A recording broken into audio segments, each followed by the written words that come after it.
महावाक्यों के अर्थ पर विचार तथा सन्यासियों के योग पट्ट का प्रकार।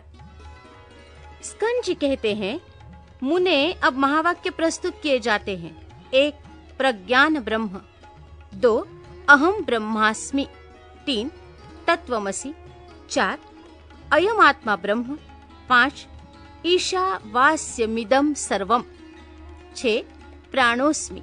7. प्रज्ञानात्मा। 8. यदेह तद्मूत्र तदन्विह। 9. अन्यदेव तद्विदिता तथो अविदिता दधि। 10. एष तम आत्मान्तयामृतः। 11. स यश्चायं पुरुषो यश्चासावादित्ये स एकः। 12. अहमस्मि परं ब्रह्म परात् परम्। 13. वेदशास्त्र गुरुणां तु स्वयमानन्दलक्षणम्। 14. सर्वभूतस्थितं ब्रह्मं तदेवाहं न संशयः। 15. तत्त्वस्य प्राणोऽहमस्मि पृथिव्याः प्राणोऽहमस्मि। 16. अपां च प्राणोऽहमस्मि तेजश्च प्राणोऽहमस्मि। 17. वायोश्च प्राणोऽहमस्मि आकाशस्य प्राणोऽहमस्मि। 18. त्रिगुणस्य प्राणोऽहमस्मि। 19. सर्वोऽहं सर्वात्मको संसारी यद्भूतं यच्च भव्यं यद्वर्तमानं सर्वात्कत्वाद्वद्वितीयोऽहम्। 20. सर्वं खल्विदं ब्रह्म। 21. सर्वोऽहं विमुक्तोऽहम्। 22. योऽसौ सोऽहं हंसः सोऽहमस्ति। इस प्रकार सर्वत्र चिंतन करें।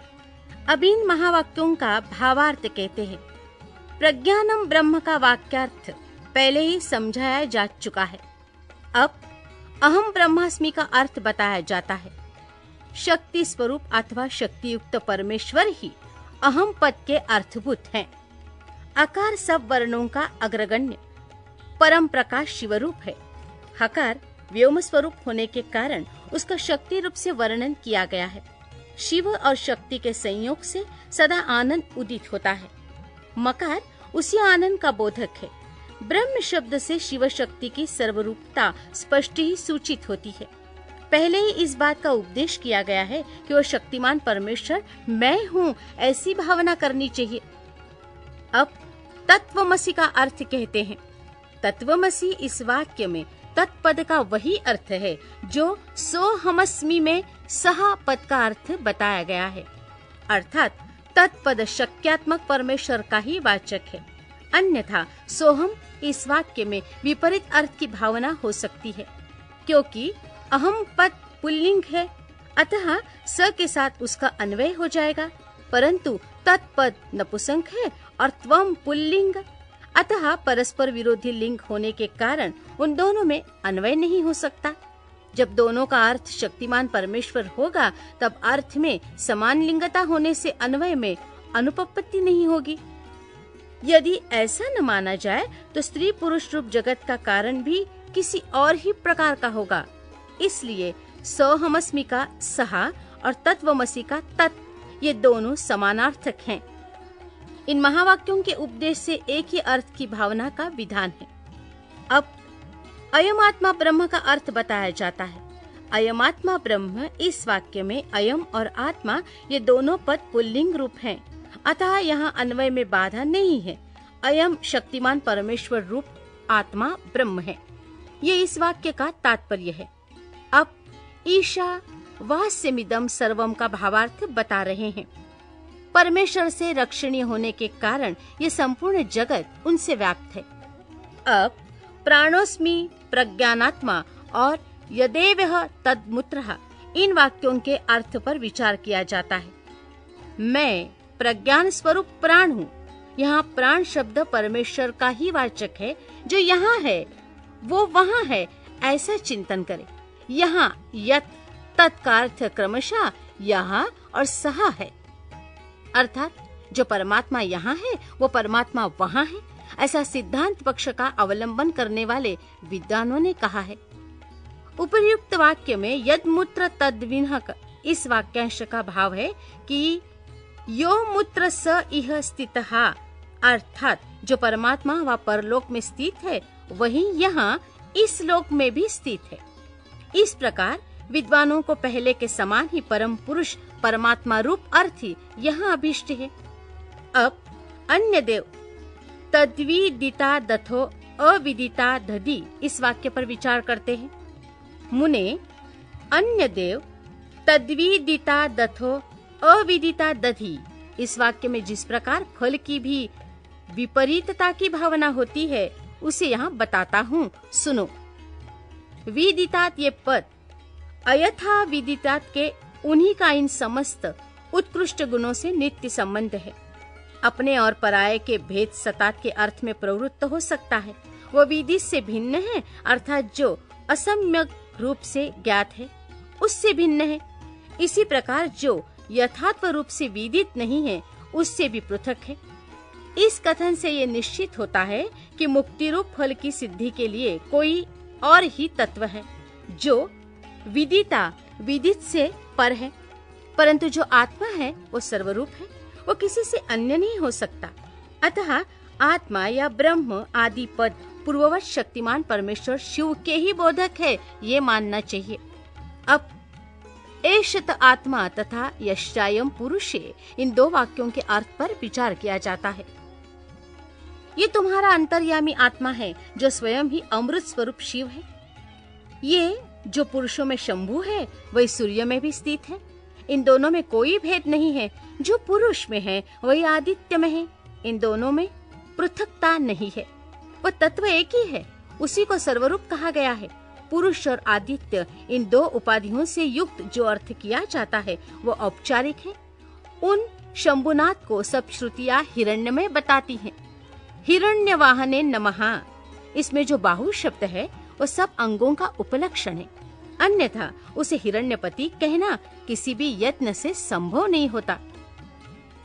छांदोग्योपनिषद में जो ये श्रुति है, यह एषोन्तरादित्ये हिरण्यमयः पुरुषो दृश्यते हिरण्यश्म श्रुहि हिरण्यकेशः आपरणखात् सर्व एवं सुवर्णः, इसके द्वारा आदित्य मंडलांगत पुरुष को सुवर्ण में दाढ़ी मूछों वाला, सुवर्ण सदृश केशों वाला तथा नख से लेकर केशाग्र भाग पर्यंत सारा का सारा सुवर्ण में प्रकाश में ही बताया गया है। अतः वह हिरण्य में पुरुष साक्षात शंभु ही है। अब अहमस्मि परम ब्रह्म परा परा परात्मरम इस वाक्य का तात्पर्य बताता हूँ, सुनो। अहम पद के अर्थभूत सत्यात्मा शिव ही बताए गए हैं।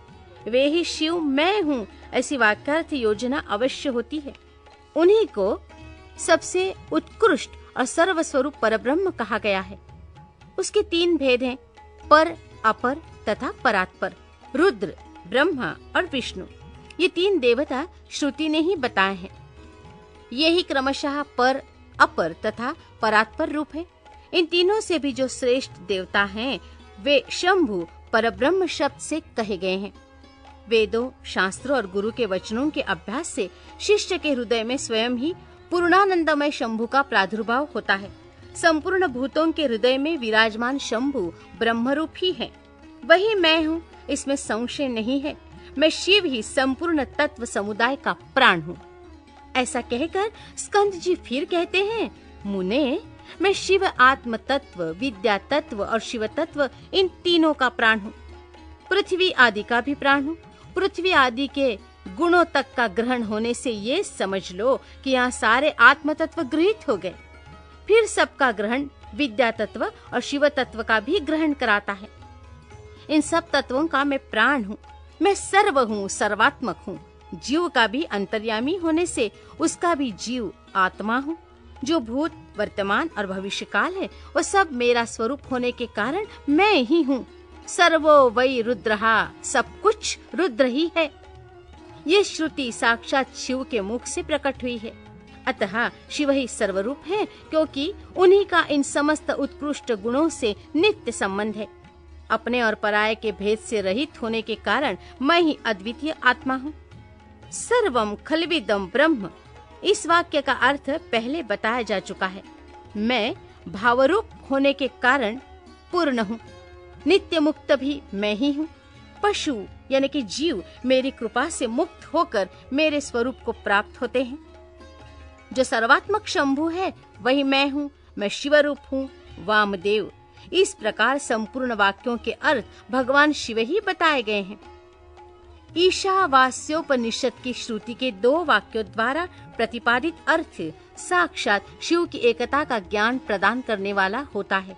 गुरु को चाहिए कि शिष्यों को इसका आदर पूर्वक उपदेश करे।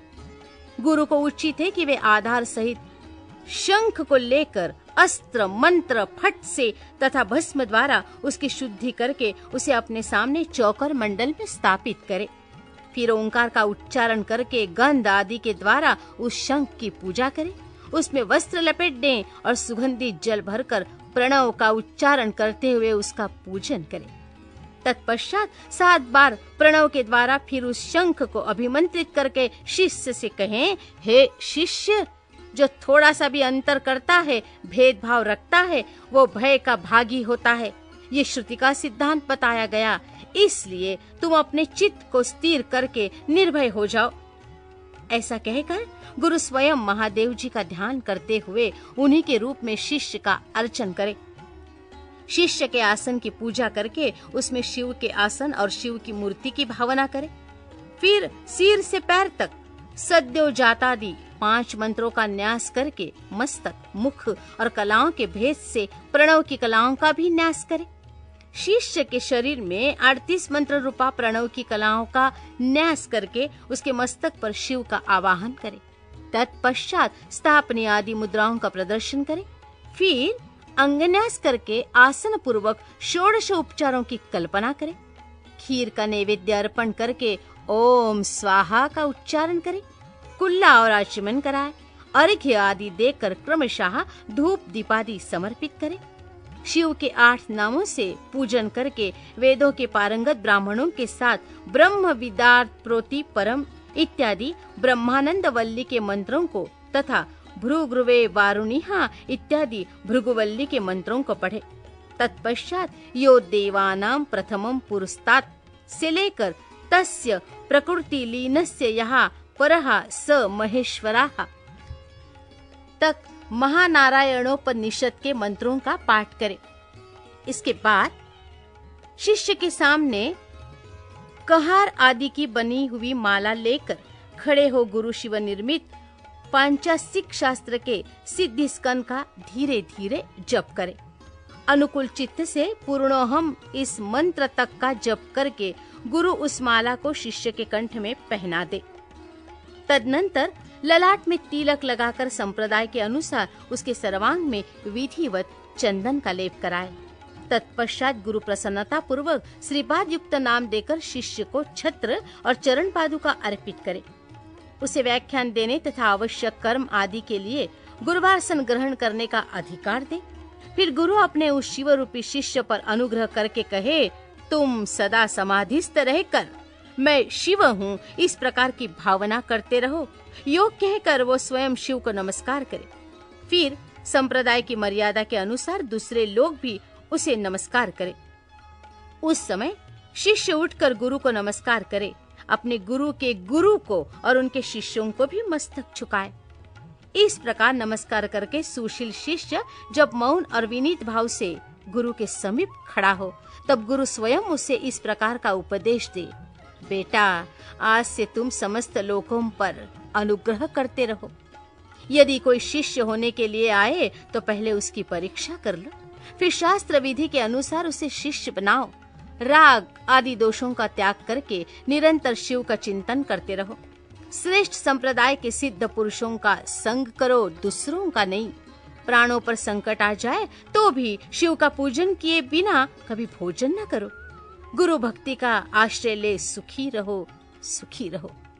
मुनीश्वर वामदेव, तुम्हारे स्नेहवश अत्यंत गोपनीय होने पर भी मैंने ये योग पट्ट का प्रकार तुम्हें बताया है।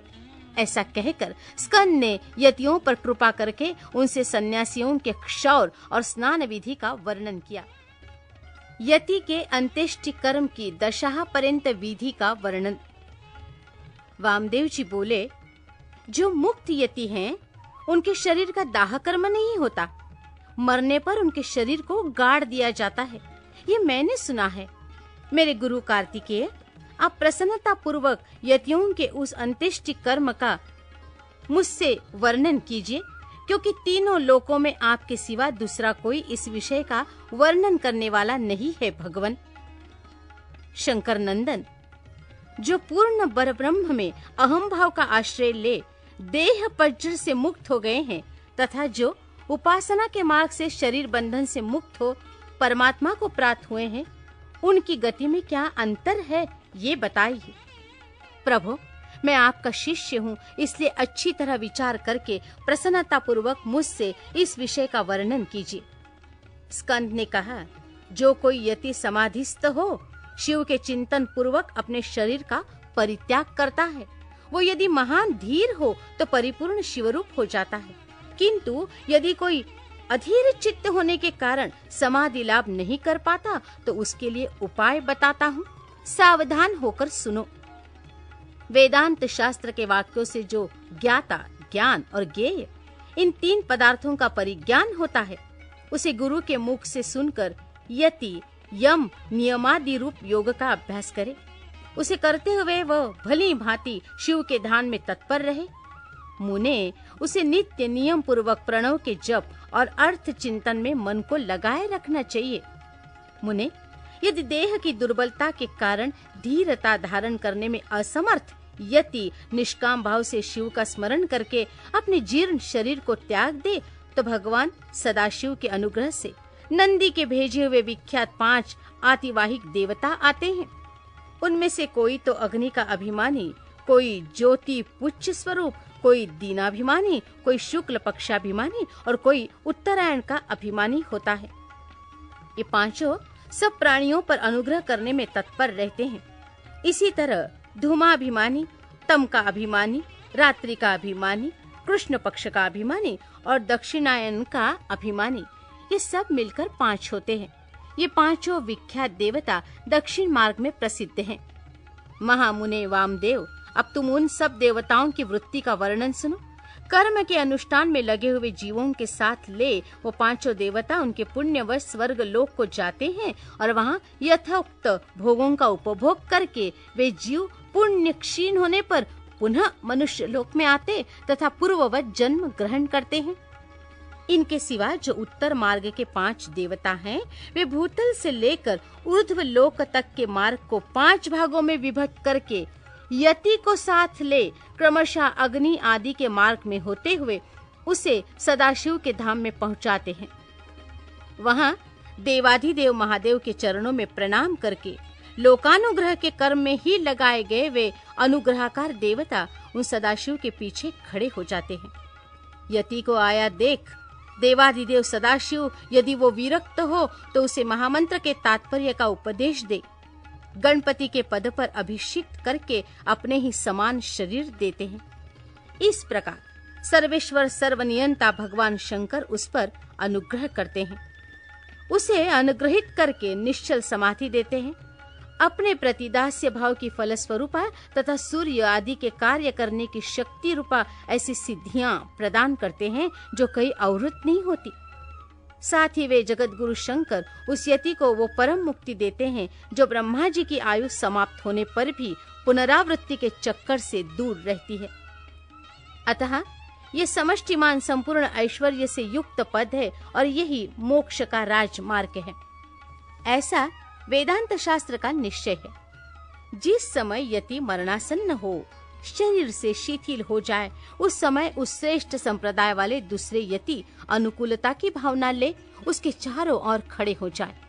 वे सब वहां क्रमशः प्रणव आदि वाक्यों का उपदेश दे, उनके तात्पर्य का सावधानी और प्रसन्नता के साथ सुस्पष्ट वर्णन करे तथा जब तक उसके प्राणों का लय न हो जाए तब तक निर्गुण परम ज्योतिः स्वरूप सदाशिव का उसे निरंतर स्मरण कराते रहें। सब यतियों का यह समान रूप से संस्कार क्रम बताया जाता है।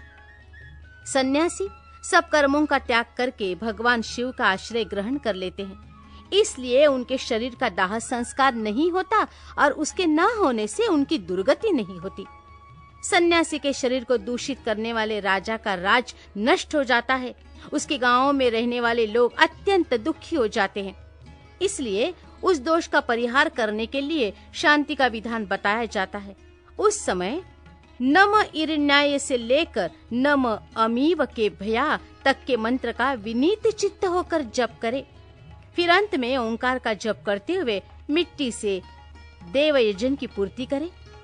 मुनीश्वर, ऐसा करने से उस दोष की शांति हो जाती। अब सन्यासी के शव के संस्कार की विधि बताते हैं। पुत्र या शिष्य आदि को चाहिए कि यति के शरीर का यथोचित रीति से उत्तम संस्कार करे। ब्राह्मण, मैं कृपा पूर्वक संस्कार की विधि बता रहा हूँ, सावधान होकर सुनो। पहले यति के शरीर को शुद्ध जल से नहलाकर पुष्प आदि से उसकी पूजा करें। पूजन के समय श्री रुद्र संबंधी चमकाध्याय और नमकाध्याय का पाठ करके रुद्र सूक्त का उच्चारण करें। उसके आगे शंख की स्थापना करके शंखस्थ जल से यति के शरीर का अभिषेक करें। सिर पर पुष्प रखकर प्रणव द्वारा उसका मार्जन करें। पहले के कौपीन आदि को हटाकर दूसरे नवीन कौपीन आदि धारण कराएं।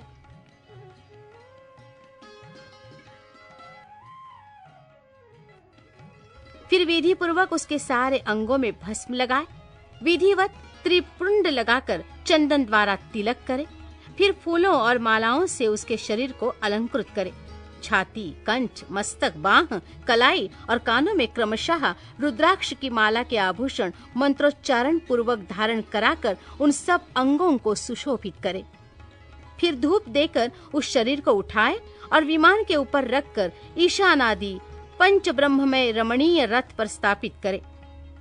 आदि में ओंकार से युक्त 5 सद्यो जातादि ब्रह्म मंत्रों का उच्चारण करके सुगंधित पुष्पों और मालाओं से उस रथ को सुसज्जित करे। फिर नृत्य, वाद्य तथा ब्राह्मणों के वेद मंत्रोच्चारण की ध्वनि के साथ ग्राम की प्रदक्षिणा करते हुए उस प्रेत को बाहर ले जाए। तदनंतर साथ गए हुए सब यति गांव के पूर्व या उत्तर दिशा में पवित्र स्थान में किसी पवित्र वृक्ष के निकट देवयजन गड्ढा खोदे। उसकी लंबाई सन्यासी के दंड के बराबर ही होनी चाहिए। फिर प्रणव तथा व्याहति मंत्रों से उस स्थान का प्रोक्षण करके वह क्रमशः शमी के पत्र और फूल बिछाए। उनके ऊपर उत्तराग्र कुश बिछाकर उस पर योगपीठ रखे। उसके ऊपर पहले कुश बिछाए। कुशों के ऊपर मृगचर्म तथा उसके भी ऊपर वस्त्र बिछाकर प्रणव सहित सद्यो जातादि पंचब्रह्म मंत्रों का पाठ करते हुए पंचंग व्योत द्वारा उस शव का प्रोक्षण करे। तत्पश्चात रुद्र सूक्त एवं प्रणव का उच्चारण करते हुए शंख के जल से उसका अभिषेक करके उसके मस्तक पर फूल डाले। शिष्य आदि संस्कार करता पुरुष वहां गए हुए मृत यति के अनुकूल भाव रखते हुए शिव का चिंतन करता है। तदनंतर ओमकार का उच्चारण और स्वस्ति वाचन करके उस शव को उठाकर गड्ढे के भीतर योगासन पर इस तरह बिठाएं जिससे उसका मुख पूर्व दिशा की ओर रहे। फिर चंदन पुष्प से अलंकृत करके उसे धूप और गुग्गुल की सुगंध दे। इसके बाद विष्णु हव्यमिदं रक्षस्व ऐसा कहकर उसके दाहिने हाथ में दंड दे और प्रजापते न त्वदेतान्यो इस मंत्र को पढ़कर बाएं हाथ में जल सहित कमंडलू अर्पित करे।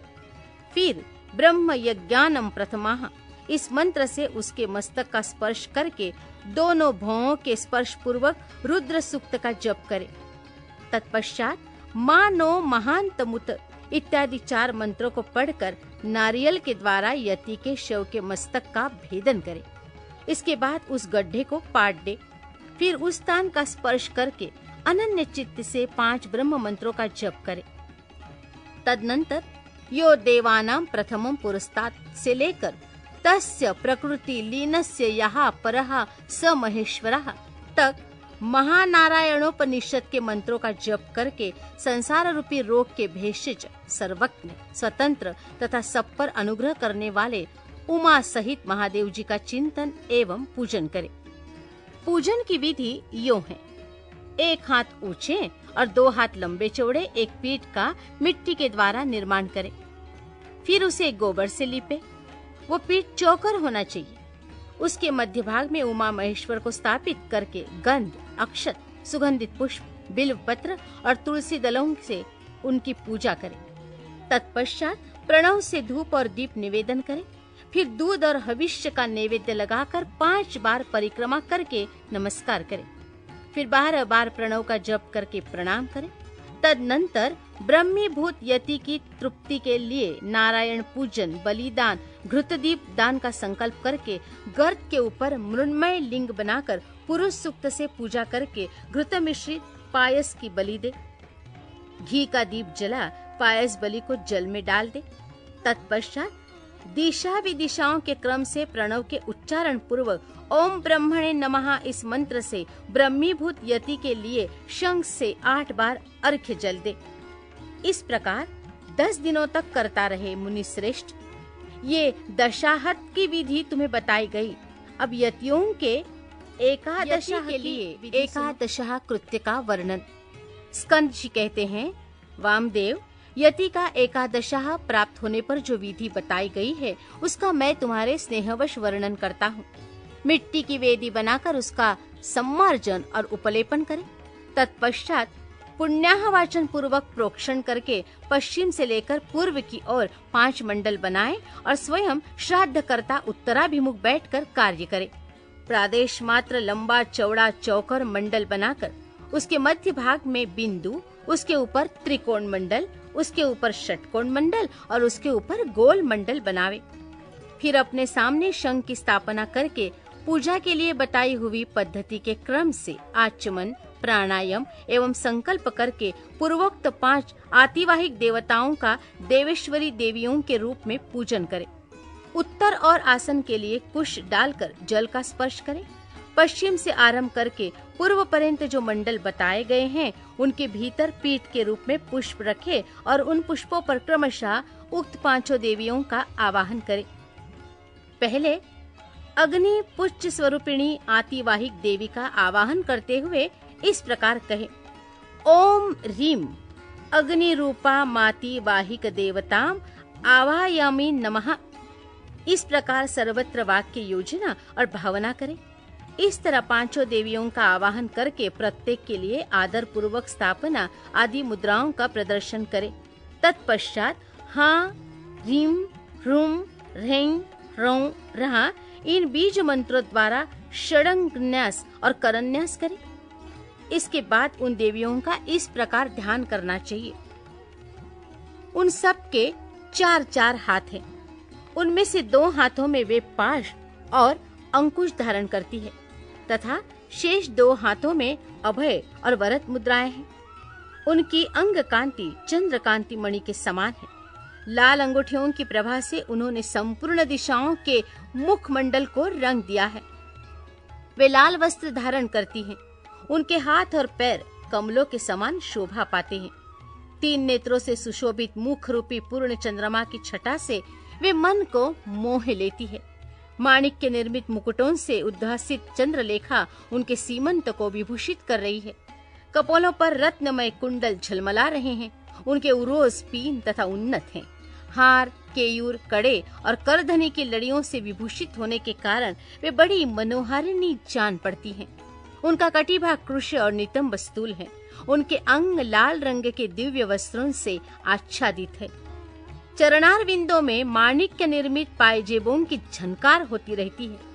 पैरों की अंगुलियों में बिच्छुओं की पंक्ति अत्यंत सुंदर एवं मनोहर है। यदि अनुग्रह मुर्दे के समान मूर्तिमान हो तो उससे क्या सिद्ध हो सकता है। इसलिए वे देवियां महेश्वर की भांति शक्त्यात्मक मूर्ति वाले अनुग्रह से संपन्न हैं। अतः उनके अनुग्रह से सब कुछ सिद्ध हो सकता है। सब पर अनुग्रह करने वाले भगवान शिव ने ही उन 5 मूर्तियों को स्वीकार किया है। इसलिए वे दिव्य संपूर्ण कार्य करने में समर्थ तथा परम अनुग्रह में तत्पर हैं। इस प्रकार उन सब अनुग्रह परायण कल्याणमयी देवियों का ध्यान करके इनके लिए शंखस्थ जल के बिंदुओं द्वारा पैरों में पाद्य, हाथों में आचमनीय तथा मस्तकों पर अर्घ्य देना चाहिए। तदनंतर शंख के जल की बूंदों से उनका स्नान कर्म संपन्न कराना चाहिए। स्नान के पश्चात दिव्य लाल रंग के वस्त्र और उत्तरीय अर्पित करें। बहुमूल्य मुकुट एवं आभूषण दे। इन वस्तुओं के अभाव में मन के द्वारा भावना करके इन्हें अर्पित करना चाहिए। तत्पश्चात सुगंधित चंदन, अत्यंत सुंदर अक्षत तथा उत्तम गंध से युक्त मनोहर पुष्प चढ़ाए। अत्यंत सुगंधित धूप और घी की बत्ती से युक्त दीपक निवेदन करें। इन सब वस्तुओं को अर्पण करते समय आरंभ में ओम ह्रीम का प्रयोग करके फिर समर्पयामि नमः बोलना चाहिए। यथा ओम ह्रीम अग्न्यादि रूपाभ्यः पंचदेवीभ्यः दीपम समर्पयामि नमः। इस तरह अन्य उपचारों को अर्पित करते समय वाक्य योजना कर लेनी चाहिए। दीप समर्पण के पश्चात हाथ जोड़कर प्रत्येक देवी के लिए पृथक पृथक केले के पत्ते पर पूरा सुवासित नैवेद्य रखे। वो नैवेद्य घी, शक्कर और मधु से मिश्रित खीर, पुआ, केले के फल और गुड़ आदि के रूप में होना चाहिए। भूर्भुवः स्वः बोलकर उसका प्रोक्षण आदि संस्कार करे। फिर ओम ह्रीम स्वाहा नैवेद्यम निवेदयामि नमः बोलकर नैवेद्य समर्पण के पश्चात ओम ह्रीम नैवेद्यांते आचमनार्थ पानीयम समर्पयामि नमः कहते हुए बड़े प्रेम से जल अर्पित करें। मुनि श्रेष्ठ तत्पश्चात प्रसन्नता पूर्वक नैवेद्य को पूर्व दिशा में हटा दे और उस स्थान को शुद्ध करके कुल्ला, आचमन तथा अर्घ्य के लिए जल दे। फिर तांबूल, धूप और दीप देकर परिक्रमा एवं नमस्कार करके मस्तक पर हाथ जोड़ इन सब देवियों से इस प्रकार प्रार्थना करें। हे श्री माताओं, आप अत्यंत प्रसन्न हो शिवपद की अभिलाषा रखने वाले इस यति को परमेश्वर के चरणार पिंडों में रख दें और इसके लिए अपनी स्वीकृति दे। इस प्रकार प्रार्थना करके उन सब का वे जैसे आई थी उसी तरह विदा देकर विसर्जन कर दे और उनका प्रसाद लेकर कुमारी कन्याओं को बांट दे या गौओं को खिला दे अथवा जल में डाल दे। इनके सिवा और कहीं किसी प्रकार भी न डाले। यही पार्वण करे। यति के लिए कहीं भी एकोद्दिष्ट श्राद्ध का विधान नहीं है। यहाँ पार्वण श्राद्ध के लिए जो नियम है उसे मैं बता रहा हूँ। मुनि श्रेष्ठ, तुम उसे सुनो। इससे कल्याण की प्राप्ति होगी। श्राद्ध करता पुरुष स्नान करके प्राणायाम करे, यज्ञोपवीत पहन सावधान हो, हाथ में पवित्र धारण करके देश काल का कीर्तन करने के पश्चात मैं इस पुण्य तिथि को पार्वण श्राद्ध करूंगा, इस तरह संकल्प करे। संकल्प के बाद उत्तर दिशा में आसन के लिए उत्तम कुश बिछाए। फिर जल का स्पर्श करे। उन आसनों पर दृढ़ता पूर्वक उत्तम व्रत का पालन करने वाले 4 शिवभक्त ब्राह्मणों को बुलाकर भक्ति भाव से बिठाए। ये ब्राह्मण उपटन लगाकर स्नान किए होने चाहिए। उनमें से एक ब्राह्मण से कहें, आप विश्व देव के लिए यहाँ श्राद्ध ग्रहण करने की कृपा करें। इसी तरह दूसरे से आत्मा के लिए, तीसरे से अंतरात्मा के लिए और चौथे से परमात्मा के लिए श्राद्ध ग्रहण करने की प्रार्थना करके श्राद्ध करता यति श्रद्धा और आदर पूर्वक उन सब का यथोचित रूप से वर्णन करे। फिर उन सब के पैर धोकर उन्हें पूर्वाभिमुख बिठाए और गंध आदि से अलंकृत करके शिव के सम्मुख भोजन कराए। तदनंतर वहां गोबर से भूमि को लीप कर पूर्वार्घ कुश बिछाए और प्राणायाम पूर्वक पिंडदान के लिए संकल्प करके 3 मंडलों की पूजा करे। इसके बाद पहले पिंड को हाथ में ले आत्मने इमं पिंडम ददामि ऐसा कहकर उस पिंड को प्रथम मंडल में दे दे। तत्पश्चात दूसरे पिंड को अंतरात्मने इमं पिंडम ददामि कहकर दूसरे मंडल में दे दे। फिर तीसरे पिंड को परमात्मने इमं पिंडम ददामि कहकर तीसरे मंडल में अर्पित करे। इस तरह भक्तिभाव से विधि पूर्वक पिंड और कुशोदक दे। तत्पश्चात उठकर परिक्रमा और नमस्कार करे। तदनंतर ब्राह्मणों को विधिवत दक्षिणा दे। उसी जगह और उसी दिन नारायण बलि करे। रक्षा के लिए ही सर्वत्र श्री विष्णु की पूजा का विधान है। अतः विष्णु की महापूजा करे और खीर का नैवेद्य लगाए। इसके बाद वेदों के पारंगत 12 विद्वान ब्राह्मणों को बुलाकर केशव आदि नाम मंत्रों द्वारा गंध, पुष्प और अक्षत आदि से उनकी पूजा करे। उनके लिए विधि पूर्वक जूता, छाता और वस्त्र आदि दे। अत्यंत भक्ति से भांति भांति के शुभ वचन कहकर उन्हें संतोष दे।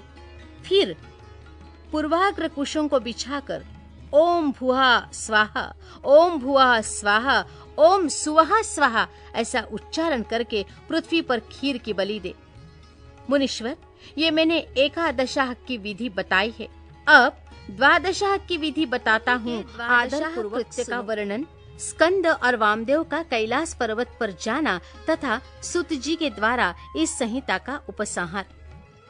स्कंद जी कहते हैं, वामदेव 12वें दिन प्रातःकाल उठकर श्राद्धकर्ता पुरुष स्नान और नित्य कर्म करके शिव भक्तों, यतियों अथवा शिव के प्रति प्रेम रखने वाले ब्राह्मणों को निमंत्रित करे। मध्याह्न काल में स्नान करके पवित्र हुए उन ब्राह्मणों को बुलाकर भक्ति भाव से विधि पूर्वक भांति भांति के स्वादिष्ट अन्न भोजन कराए। फिर परमेश्वर के निकट बिठाकर पज्जावरण पद्धति से उनका पूजन करे।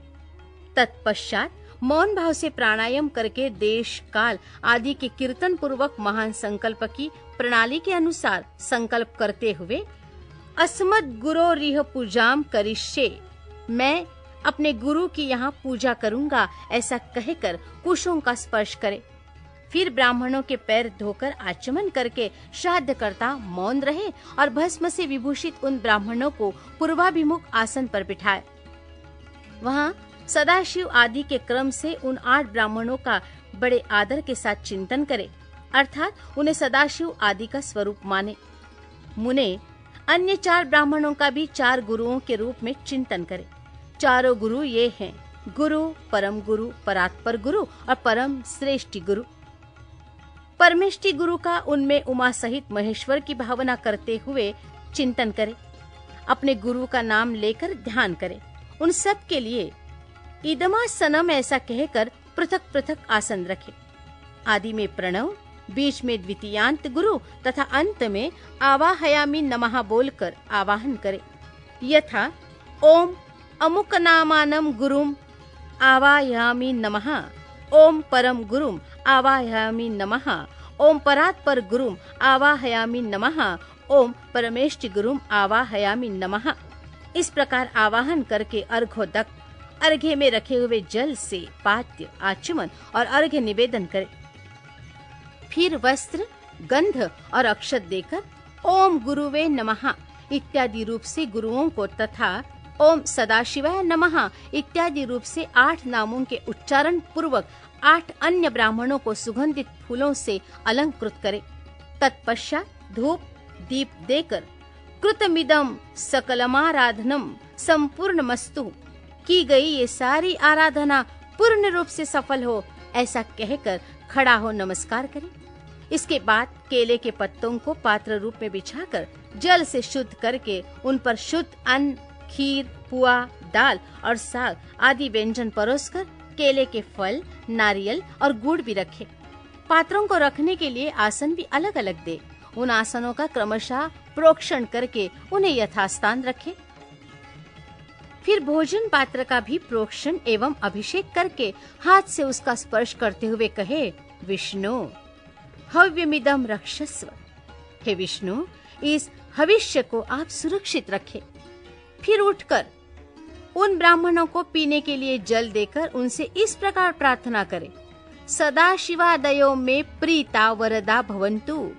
सदाशिव आदि मुझ पर प्रसन्न हो, अभिष्ट वर देने वाले हो। इसके बाद ये देवा आदि मंत्र का उच्चारण करके अक्षत सहित इस अन्न का त्याग करे। फिर नमस्कार करके उठे और सर्वत्राकृतमस्तु ऐसा कहकर ब्राह्मणों को संतुष्ट करके गणानाम त्वा इस मंत्र का पहले पाठ करके चारों वेदों के आदि मंत्रों का, रुद्राध्याय का, चमकाध्याय का, रुद्र सूक्त का तथा सद्योजातादि 5 ब्रह्म मंत्रों का पाठ करे। ब्राह्मण भोजन के अंत में भी यथा संभव मंत्र बोले और अक्षत छोड़े। फिर आचमनादि जल दे। हाथ पैर और मुंह धोने के लिए भी जल अर्पित करे। आचमन के पश्चात सब ब्राह्मणों को सुखपूर्वक आसनों पर बिठाकर शुद्ध जल देने के अनंतर मुख शुद्धि के लिए यथोचित कपूर आदि से युक्त तांबुल अर्पित करे। फिर दक्षिणा, चरण पादुका, आसन, छाता, व्यजन, चौकी और बांस की छड़ी देकर परिक्रमा और नमस्कार के द्वारा उन ब्राह्मणों को संतुष्ट करे तथा उनसे आशीर्वाद ले। पुनः प्रणाम करके गुरु के प्रति अविचल भक्ति के लिए प्रार्थना करे। तपश्चात विसर्जन की भावना से कहे, सदा शिवादयः प्रीता यथा सुखम गच्छतु। सदा शिव आदि संतुष्ट हो सुखपूर्वक यहाँ से पधारे। इस प्रकार विदा करके दरवाजे तक उनके पीछे पीछे जाए, फिर उनके रोकने पर आगे न जाकर लौट आए। लौटकर द्वार पर बैठे हुए ब्राह्मणों, बंधुजनों, दीनों और अनाथों के साथ स्वयं भी भोजन करके सुखपूर्वक रहे। ऐसा करने से उसमें कहीं भी विकृति नहीं हो सकती। ये सब सत्य है और बारंबार सत्य है। इस प्रकार प्रतिवर्ष गुरु की उत्तम आराधना करने वाला शिष्य इस लोक में महान भोगों का उपभोग करके अंत में शिवलोक को प्राप्त कर लेता है। मुने, ये साक्षात भगवान शिव का कहा हुआ उत्तम रहस्य है, जो वेदांत के सिद्धांत से निश्चित किया गया है। तुमने मुझसे जो कुछ सुना है उसे विद्वान पुरुष तुम्हारा ही मत कहेंगे। अतः यदि इसी मार्ग से चलकर शिवो हमास्मि, मैं शिव हूँ, इस रूप में आत्म स्वरूप शिव की भावना करता हुआ शिवरूप हो जाता है। सूत जी कहते हैं, इस प्रकार मुनीश्वर वामदेव को उपदेश देकर दिव्य ज्ञान दाता गुरु देवेश्वर कार्तिकेय पिता माता के सर्वदेव वंदित चरणारविंदों का चिंतन करते हुए अनेक शिखरों से आवृत शोभाशाली एवं परम आश्चर्यमय कैलाश शिखर को चले गए। श्रेष्ठ शिष्यों सहित वामदेव भी मयूर वाहन कार्तिकेय को प्रणाम करके शीघ्र ही परम अद्भुत कैलाश शिखर पर जा पहुँचे और महादेव जी के निकट जा उन्होंने उमा सहित महेश्वर के मायानाशक मोक्षदायक चरणों का दर्शन किया। फिर भक्ति भाव से अपना सारा अंग भगवान शिव को समर्पित करके वे शरीर की सूधी भुलाकर उनके निकट दंड की भांति पड़ गए और बारंबार उठ कर नमस्कार करने लगे। तत्पश्चात उन्होंने भांति भांति के स्तोत्रों द्वारा, जो वेदों और आगमों के रस से पूर्ण थे, जगदम्बा और पुत्र सहित परमेश्वर शिव का स्तवन किया। इसके बाद देवी पार्वती और महादेव जी के चरणारविंद को अपने मस्तक पर रखकर उनका पूर्ण अनुग्रह प्राप्त करके वे वहीं सुखपूर्वक रहने लगे।